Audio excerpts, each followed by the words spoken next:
Shalom.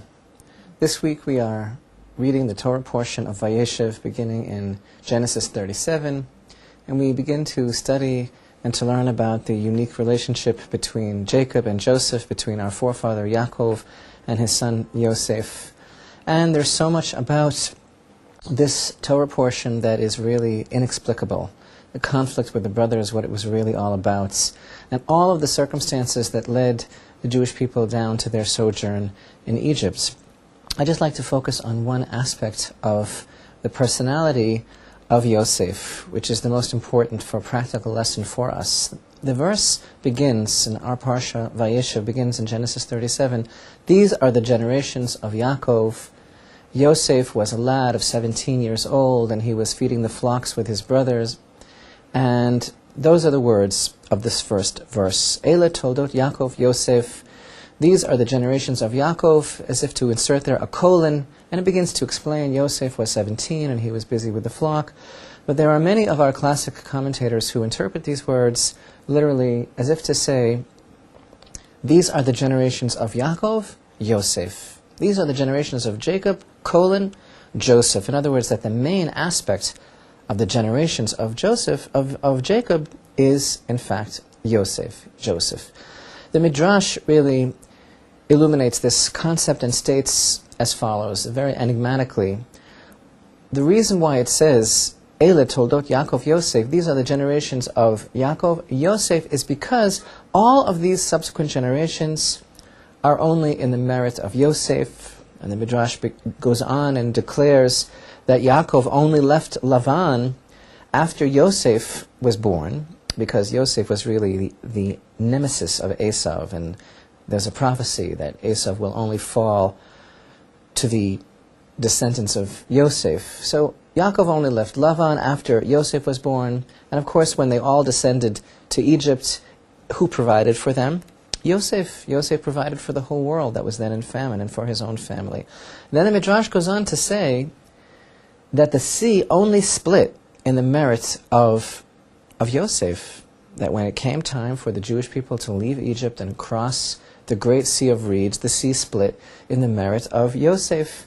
And the Midrash concludes with the opinion of one Rav Yudin, the son of Rav Shimon, who says that you should know that the Jordan River in Israel also split only in the merit of Yosef. Later, when the children of Israel came under Joshua into the land, there was another splitting, if you recall, the splitting of the Jordan, only in the merit of Yosef. So there's this connection between the splitting of the sea, particularly, and Yosef. In fact, our sages tell us that the verse in Psalms that reads, it's part of the festive Hallel prayers that we read, the verse that reads, the sea saw and fled. Our sages tell us, what is the meaning of these words, the sea saw and fled? What did the sea see? What did it see that it caused it to split? It saw Yosef's coffin. And this is what the Midrash says, that when the sea saw Yosef's coffin, it was so overcome with this tremendous whatever that the sea split. So, indeed, these are the generations of Yaakov, Yosef, because the survival of all of Yaakov's generations is really totally on account of Yosef. But I'd like to ask the question, what is this connection, rather mysterious and enigmatic, between Yosef, something about Yosef, and the splitting of the sea? Why was the seeing of the coffin of Yosef enough to make the mighty sea of reeds up and flee? And then we see a similar connection between Yosef, his merits, and the splitting of the Jordan. Well, everyone knows that Yosef represents the aspect of Yisod, and that is an aspect of what's called foundation. It actually refers to the very trait, the very accomplishment within the realm of human endeavor that is referred to, that a person could, by the merit of the mastery of that trait, a person is referred to as tzaddik, a righteous person, truly righteous.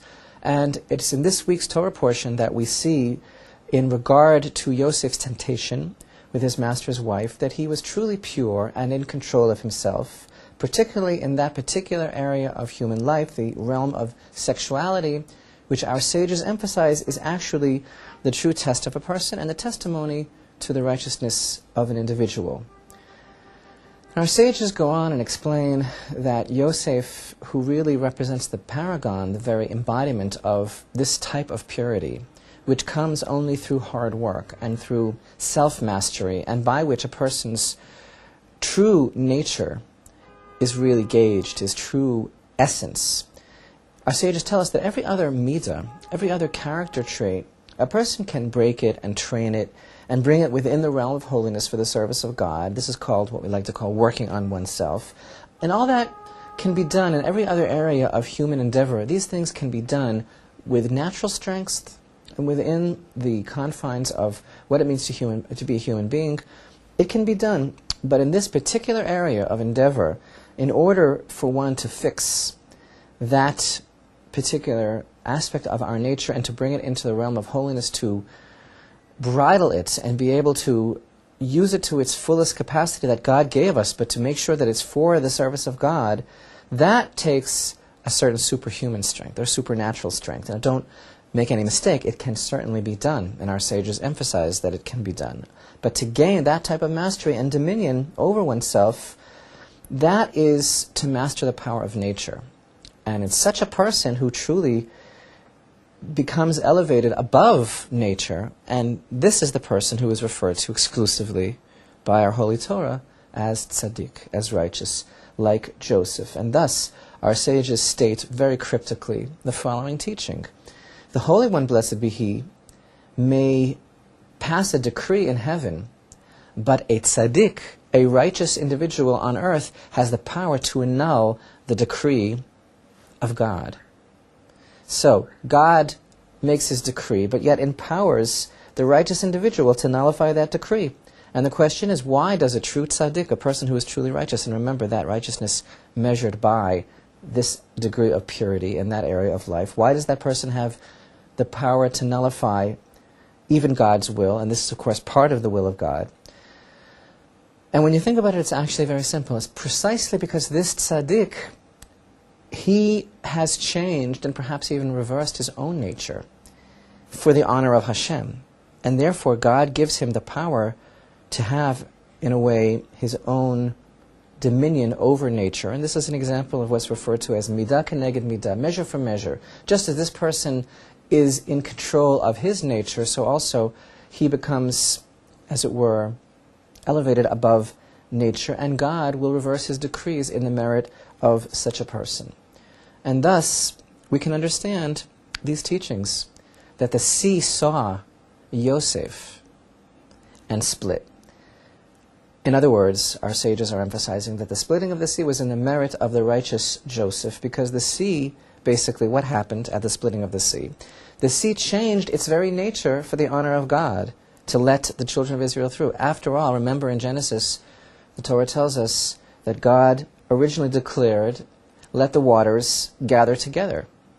So the nature of water is really to be together in one place, but in the merit of Joseph, who changed his own nature and gained mastery over his nature for the sake and the honor of Hashem, so too, by earning the title of righteous through that area of mastery, all of these changes in the world were also in the merits of Yosef. And of course, we see that in Egypt, all of the sustenance and blessing that were brought into the world were provided for by Yosef, and all on account of his character trait, his righteousness. This is what enabled him to become a conduit through which God brought blessing into the world.